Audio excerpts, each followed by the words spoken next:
Yeah. Back at it like a snack happy. So I noticed, look, before I get started, I know that y'all I see the statistics. Let me finish. I see the statistics, and it seems like y'all start watching us, and then you start fading off after about 2 seconds. So I'm about to start doing crazy stuff. Just to see if that's going to retain y'all, because y'all need to be entertained. You want to watch, you want to see what we're going to do, and then about half seconds, you want to start going down like this. I'm about to start doing all kind of crazy stuff. You're talking too long. Let's go. What we got up? What we got? Who we got? What we doing? Now, what we got? Who we got? What we doing? And right now it's going like this. What we got? Who we got? What we doing? I see it. They want a short intro and then to the point. What we got? Who we got? What we doing? They want to be wild based on the statistics. Wild? Yeah. To keep them for the first 30 seconds. First 30 seconds is what people want to be able to keep you. But what's wild? I don't know. I think I'm going to do a backflip or something. I don't know. You know. Jump on the couch. What statistics? Throw some ice or something. I don't know. I need to do something goofy. Let's go. What we got? All right. So, I don't know what this is about, but I just saw it pop up in the timeline. And Tucker Carlson says this is a racist lie. It's a racist saw that. lie. I haven't looked at it, but I saw it. I was going to click on it. So I guess I didn't. Because subconsciously I knew we were going to do it. No, you did not. I did. That's why I didn't click on it. You didn't. Ha! Good evening and welcome to Tucker Carlson Tonight. In the summer of 2020, mobs of Joe Biden voters destroyed big parts of the city of Minneapolis. They looted stores, they burned a police station, they murdered people. But they did this, we were informed at the time, in the name of something called racial justice.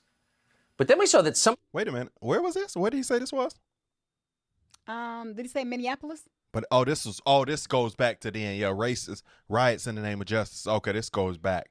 I was about to say, wait a minute, people still burning stuff up and cutting up?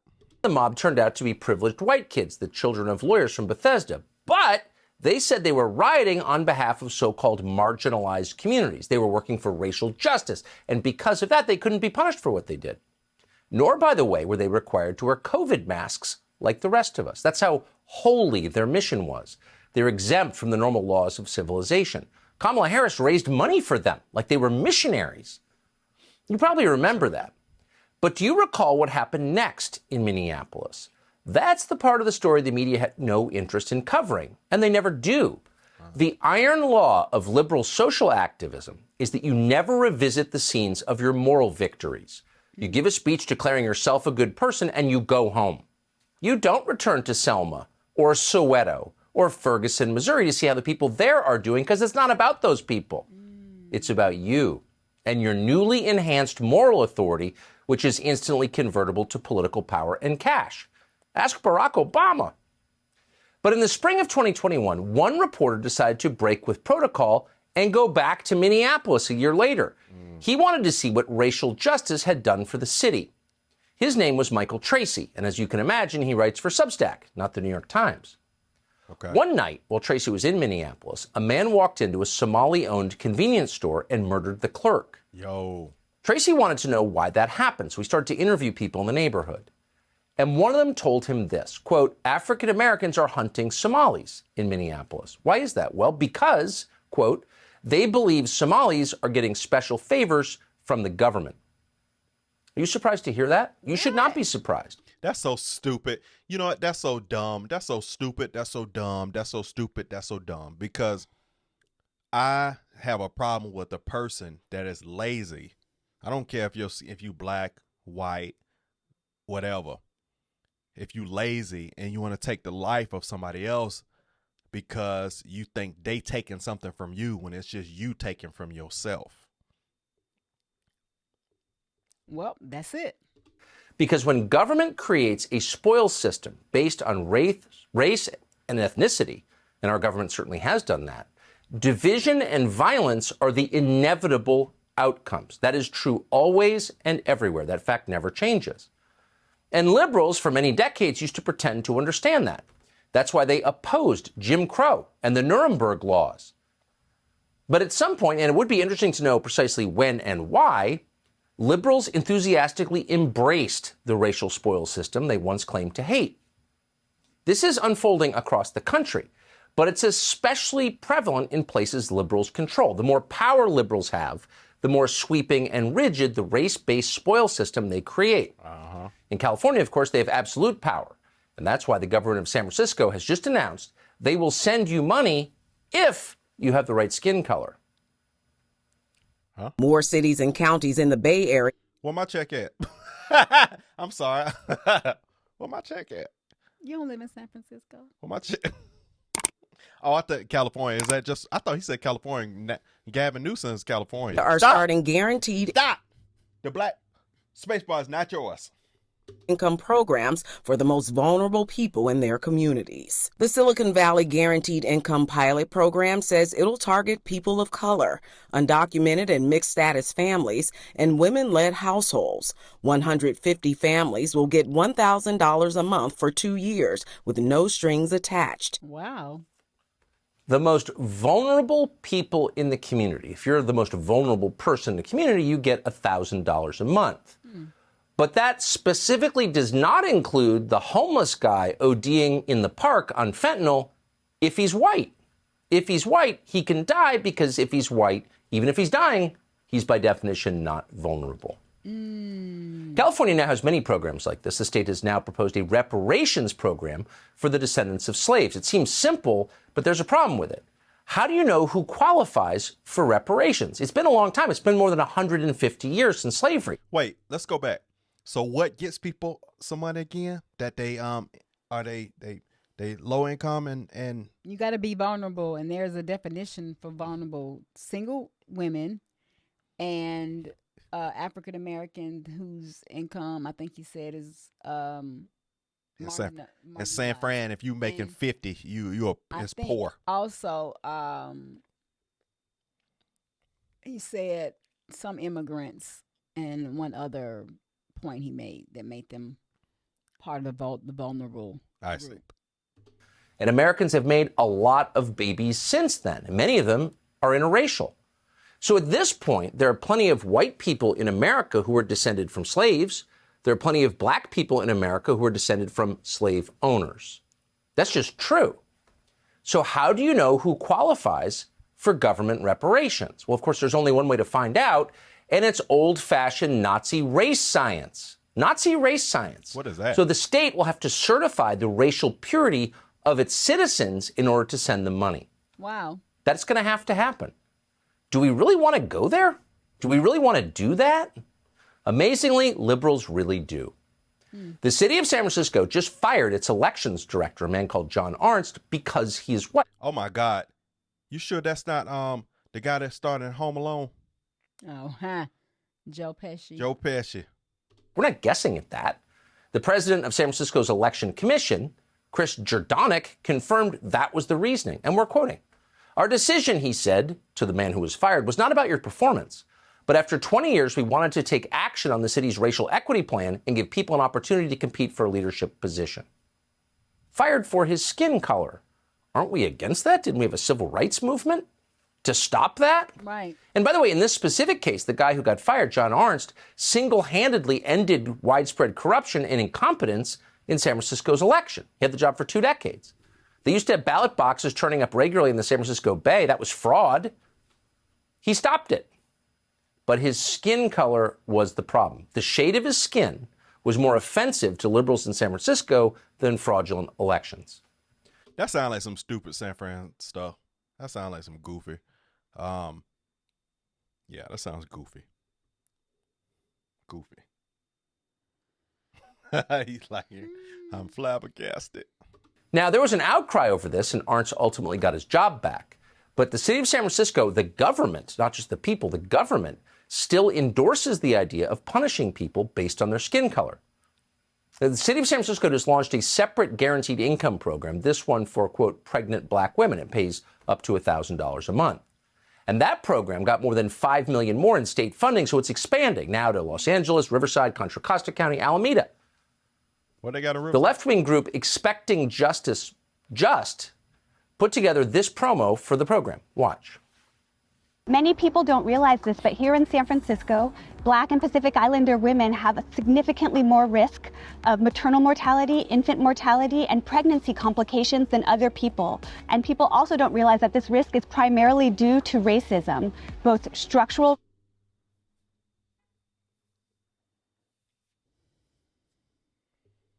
racism and the racism that birthing people and mothers experience when they're interacting with physicians and other medical providers. So that is, every word of it, a racist lie. There's precisely no evidence that's... Oh, my God. Look at that picture.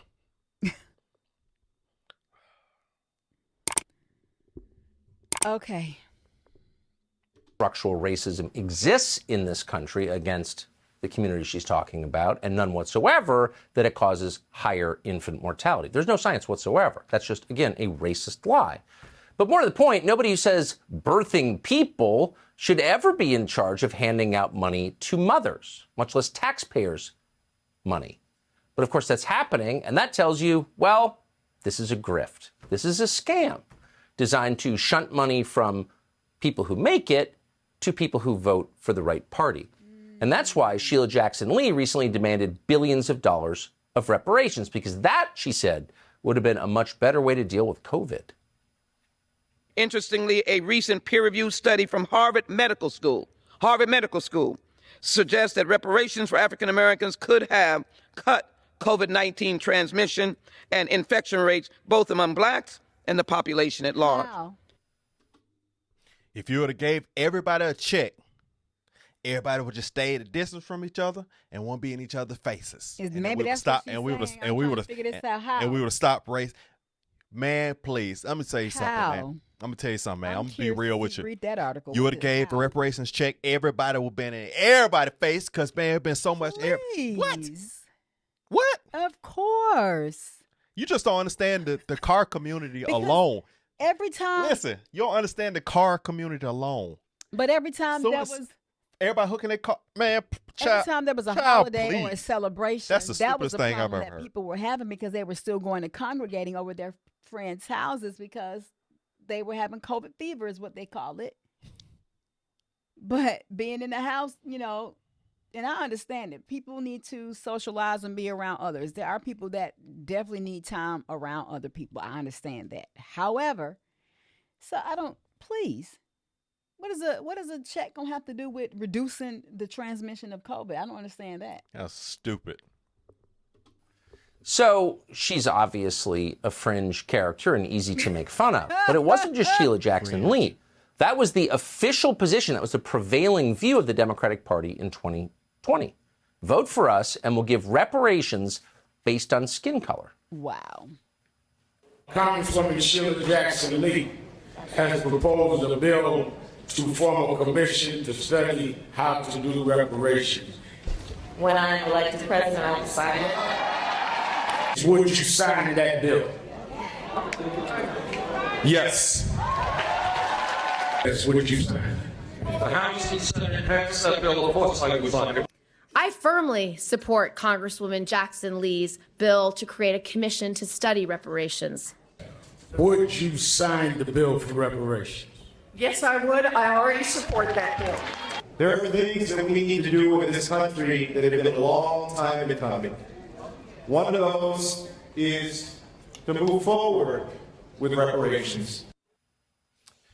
But what does that have to do with the transmission of COVID? Yes. No one has said, and she didn't even give an explanation. And it's hard to overstate just how crazy and divisive that is. In order for that to work in practice, you would have to take people's blood and figure out what percentage they were of one race or the other, maybe measure their heads.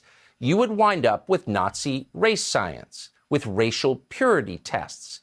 And no decent person wants to live in a country where the government does that. It's obviously a dead end and a terrible idea. And it would, of course, promote violence and division. Mm-hmm.